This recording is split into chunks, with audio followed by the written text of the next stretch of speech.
Picture a mountain region where clouds always hang low, as if embracing the peaks. In that region stood a small settlement of bamboo houses, where every morning the soft sound of bells echoed through the mist. In that settlement lived a young man. He had no job, no close friends, and no money to move forward in life. Every day he sat by the river thinking, what is even left in my life? One day by that same riverbank, an old monk came and sat down. In his hands was a clay bowl, completely empty. The young man asked, "You've come out to beg, yet your bowl is empty. Doesn't that trouble you?" The monk smiled and said, "It is the empty bowl that is truly precious. A full bowl cannot receive anything. Only an empty bowl can hold everything." The young man didn't understand the words, but something inside him stirred. Over the following months, the monk stayed in that settlement. The young man visited him daily.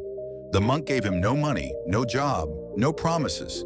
He simply handed him small tasks, one at a time, chopping wood one day, washing dishes another, watering plants the next. One day the young man grew frustrated. "What will I gain from these small chores? I need a bigger path." The monk replied, "A river never leaps from the mountain to the sea in one jump. It flows at every bend, strikes every stone. You're asking for a path, but a path is made by walking, not by thinking." Slowly, the young man's frustration began to settle.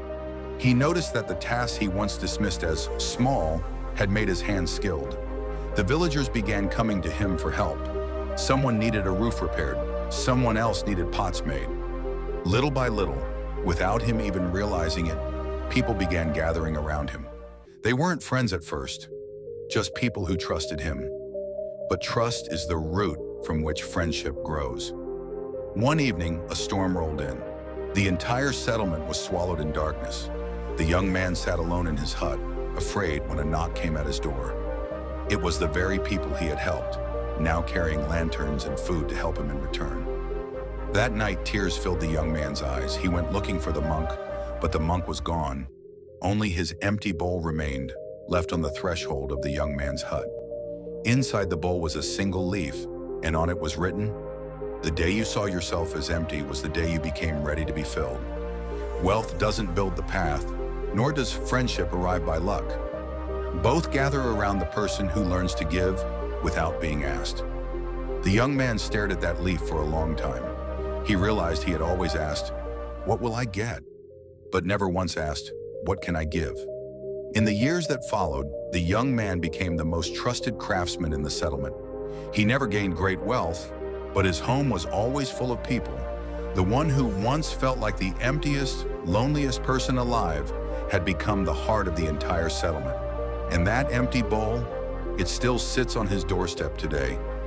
Empty, yet always ready for whoever comes next. When life seems to hold nothing, no job, no friends, no money, that isn't the end. It's an empty bowl, waiting to be an opportunity. Instead of rushing to fill it, start by giving a little, your time, your effort, your honesty. Slowly, those very things return as paths, relationships, and resources.